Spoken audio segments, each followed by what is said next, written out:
everyone, welcome back to another Chaminasi video. Hey,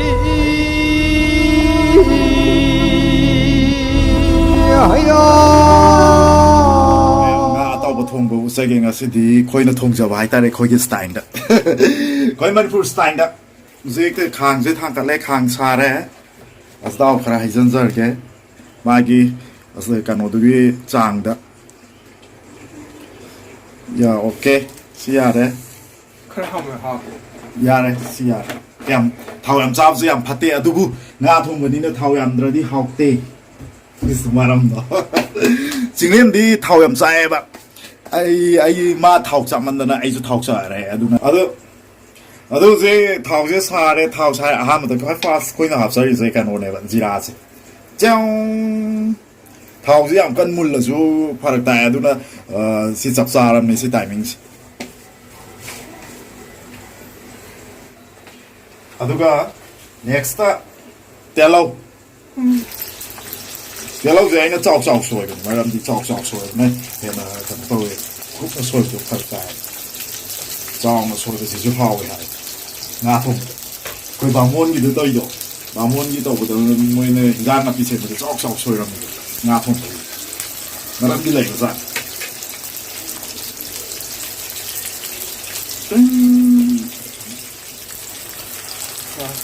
aduga uzik ginger garlic paste hapsala ke koi paste soi tawre ma press to budi paste na Cream ha po ginger ju.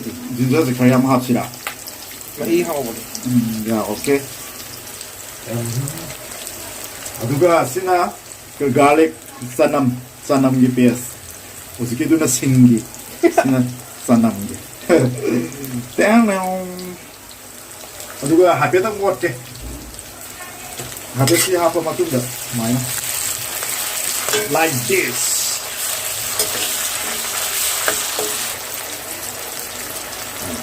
tu sini hing hapsar ke habdi ngahing manam nam dan abang ngawring ay dah Ni ku ni khang ga be. Loi khang ye adu jung ngawring ay dah hati koi Manipur hingga si hing jiga khet nai ye moi hing jiga manam de aduna si hing jiga ngawring ay dah on hapan na biasa oi moi koi Manipur gi ting pho ma atu asau go ting pho ga oi ha na ye ba si ngawring ay dah aduga telog je khitang brown sang yam kan na chu ka ba ma di haw roi na koi na ha pe tang brown sang pada zik tu chili powder morok powder je chamas macha ahum ha pa ke aduga dania koi gi machu powder sina chamas macha ani ha pa ke Haldi ni. haldi adu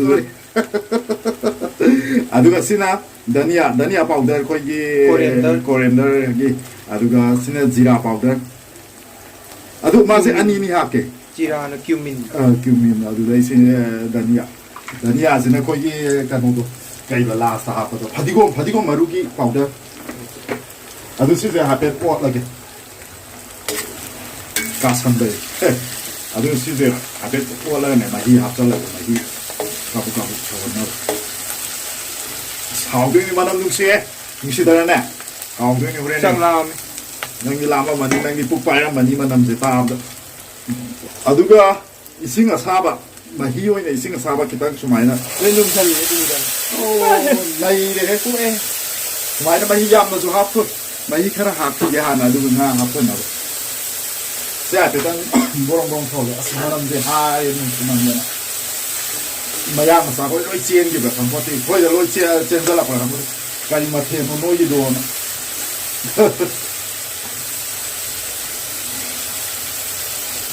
สิ่งอะไรต้องโชว์อะไรสมัยคุณจะมาทำยังไงเรื่องเดียว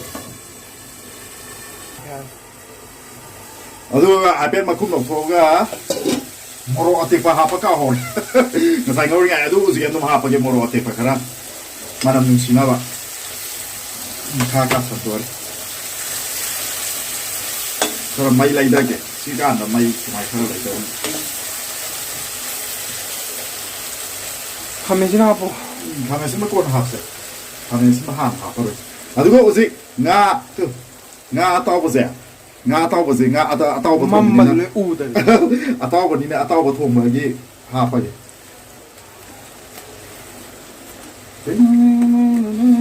งาสิเกรมเกรม เกรมเกรมเหล่าตัวตัวจริงเนี่ยนะเตาตัวขนาดดีเตี้ยขนาดตัดกันมาตัวตัวชิ้นเนี่ยนี่ตัดเครมตัวอีกตัว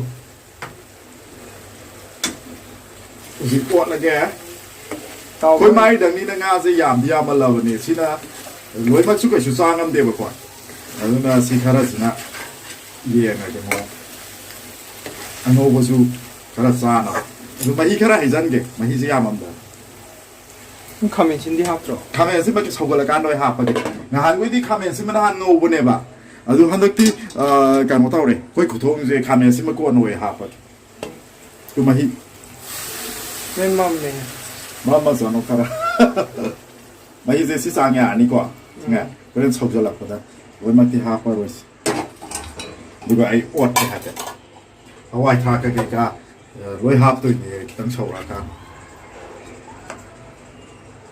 สิ่งนี้นะปั๊มจะว่าขุดทงนี่สิมาดูตอกทงปั๊มไม่ให้ไอ้น่ะตัวทงเลยนะสารนี่เราดูมาน่ะตอกทงจันคนมาอีกนะบัส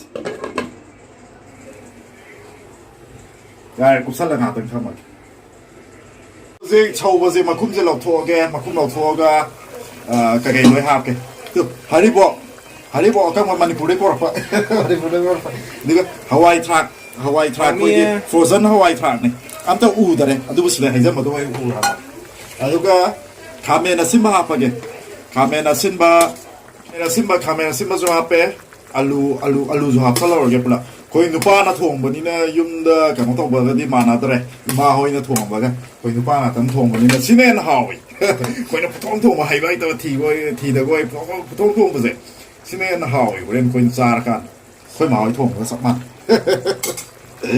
ดูที่กุศลทำมาอย่างไรอาลูมุลเลหายกันน้ำมุนด้วยกุศลไม่ใช่ยามเช้าเลยยังเกมมุนบุรีsorry มุนด้วยเลยว่าอะไรยังเกมทุ่มหักนะบ่มันไม่ที่สมัยต่อทุ่มจริงๆว่าจริงๆนะสารนี่มีสิต่อทุ่มโตแล้วก็มันต้องเสียทุ่มหักเกี่ยวสิแต่งทุ่มขนาดวียังคงคุยยำคงส่วนคุยยำไหนเดี๋ยวทุ่มสุดท้ายดูงานตั้งโชว์แล้วก็มุนแล้วนี่อาลูมุนเบรกอาลูมุนเลยดิยาอาลูมุนเลยมุนตุ๊อาลูมุนชื่อเสียหายเบ็ดมาสลาสุภาพมาสลาสุภาพคุยมาสลาเซ่มิดมาสลาสุเลยยังได้ดูกันนะดูนะสิ่งเมซิกมาสลาเซ่ซิวให้หาไปกันลาส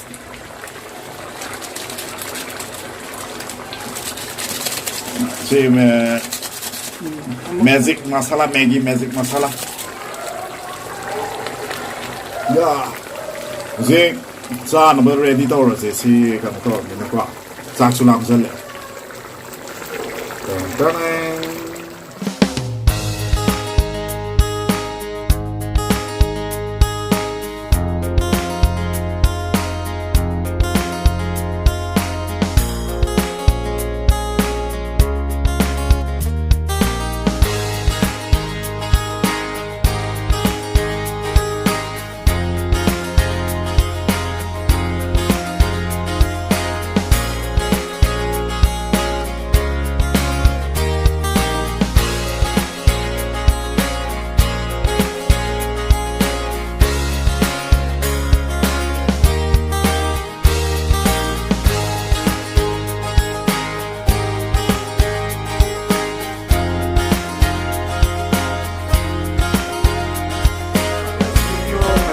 cây mà thêm nó có sao tôi sẽ mà chỉ là tôi thùng của con bé rồi thùngนั้นที่tàu thùng mà hi vậy nèสิ่งนี้นี่เพลย์ไรเนี่ยมาสิthùngสิไปเตาthùngมาที่ร้านดิเตาไปเอาแร่อะไรกี่จำพูดเอาแร่อีโรมบาก็ยิ่งเซบอีโรมบาสินะดูก็นาริคาก็โอ้นาริคากันก็นาริคาดูสิ่งสารยังไงเส้นเดียสไอที่ลามมันรวยเป็นโกงใหญ่เนี่ยนั่นฮาเราอยู่ไหนฮาเราเนี่ยก่อนมันนำดูสิ่งอยู่ที่ไหนโมโรไทยโมโรนาเต้ดูจงพูดจะไอ้โมโรนี่ก็ได้โมโรไทยดินชาเนาะเขา rin sa kenapa oke kopi habis tau kan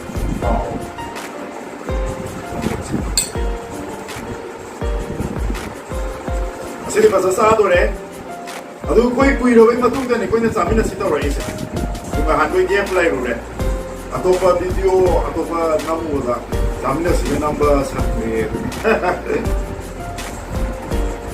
Awe. Ya sih di Bamon itu macam mana ya? Kau Bamon na Ataoba natang ada bisa bangado. Itu di mahal nih saya kan.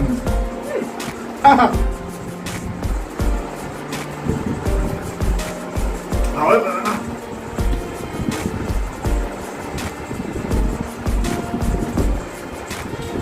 Anggo itu ya.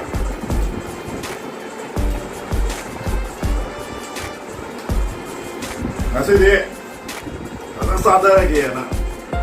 Kau ini kemana tu kita? Kau lat itu, banana leaf tu tu betul. Kau yang cakap ni apa kamu? Ini yang pakai nak betul. Kau cakap tadi banana leaf tu tadi tahu sih ya. Kau nak ni tu pande banana leaf tu, kamu sudah. Lalu taruh panggil lalu taruh kamu ni. Kau jangan nak biom kamu. Ngay ko lakan ay bilaki na gagawin. Yata din.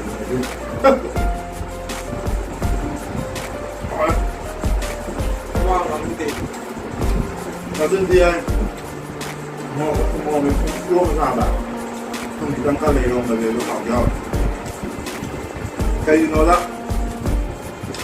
Ano yung mo sa nasa ba sa hatan. Nakakalihaw.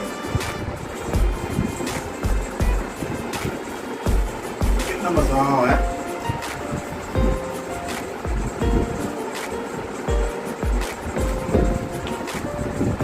Benar. Langsung dia. Terus mama tu habis ke kau mayam tu ni dia. Kau itu tuang itu cuma ni lah le, tu tu habis kau mayam. Kami sekarang tu drop tu.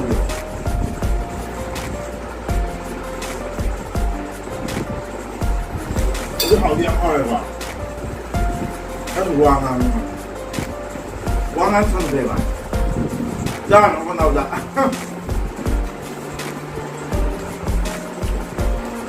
好哎。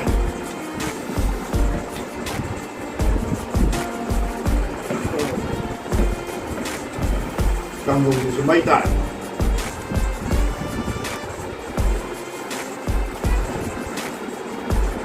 好哎。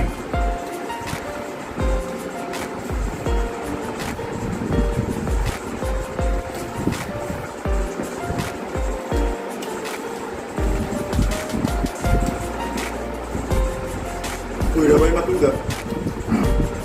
Nhằm họ là sao biết thành công rồi. Đã thì sai đều phải là họ mà. Được. Nó thích quá thì nhằm họ là sao biết thành công mà. Hay quá.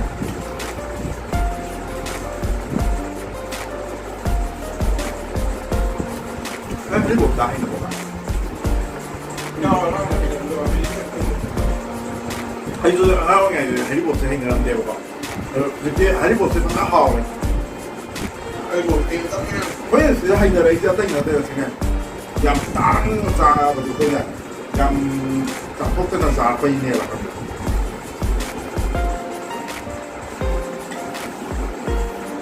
Đi vào đây. Hay là 30 là tí. Khao trên những bữa thủng này những cái chạy cầm này. Đúng rồi. Từ phải. Thì sang cùng giờ cái là khao trên. Đi đâu cái là phải du lịch. Nó giờ tới cái tiền sau không kia là mấy tiền sau như vậy nó không.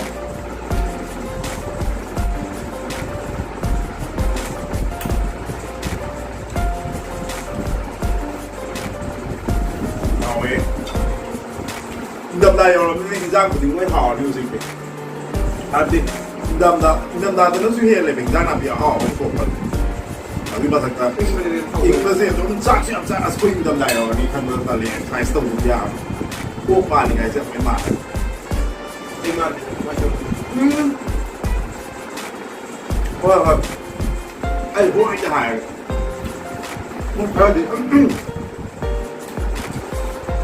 Rupti hara ugrab ni mina maso.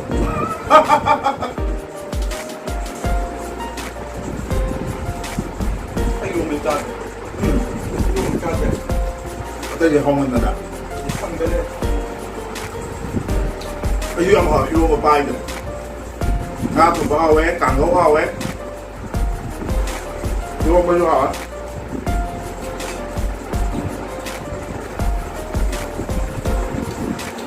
What's it doing now? Tôi ngài đến khá rẻ.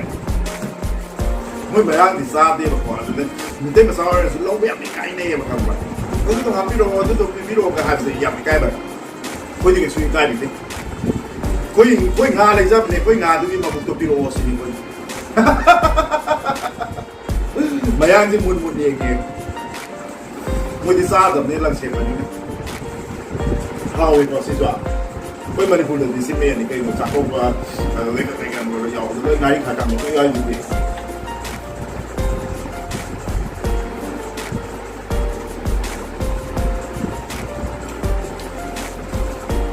Vậy, căng được. Mi làm chuyện nào đi luôn. Người mua gì áo body mà sao cái hạt căng được. Với người Manipur, với người Israel là áo mà sao.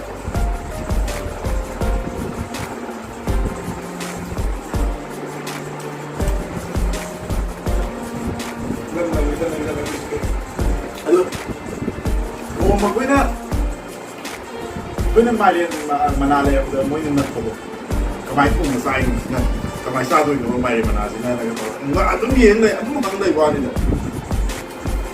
Come I don't know the Tapido, no sick of my home, young cover 14 port name, Damien, Yellow port the guy, and when I read it. When you come to the my son did. You know what the higher than you.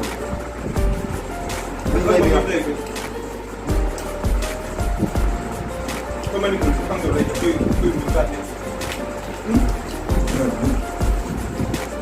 Không làm sao. Bây giờ má chú hai là khám đi, khám tụi em méo mày bao rồi. Cái này thì xí sai em này, bây mà hỏi nhau vậy, cũng không bị dây kia, cái hỏi vậy. Anh gặp cái vùng gì đây?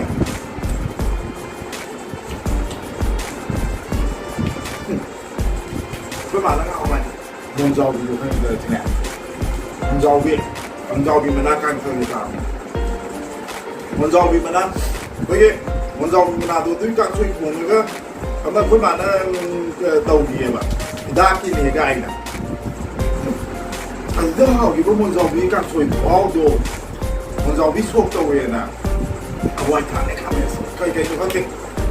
Với lại là mày em không nghe tôi đuổi cái tôi cò mà để tôi mà.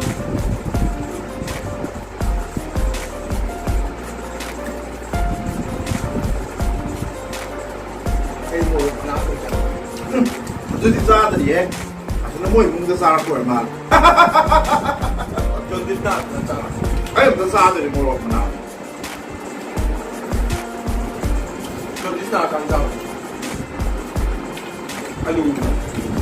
Tôi ra thì giờ mình cái ra à. Anh không đâu. Anh này mà cái bộ là cái video gì mua rồi không? Mà cái caron khabi tu na ti ba sai si mana su yang na sak le ba ba mana lo phao yin tu sai caron khabi mana na sa ra na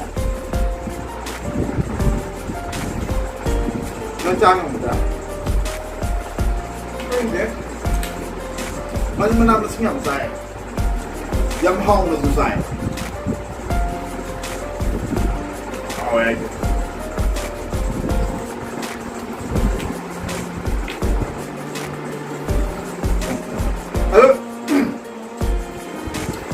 Bayam, sabi do koy mata sila koy sansan kay bayam sunungai na labi yo koy sunungai na labi kay na kitang haya matab.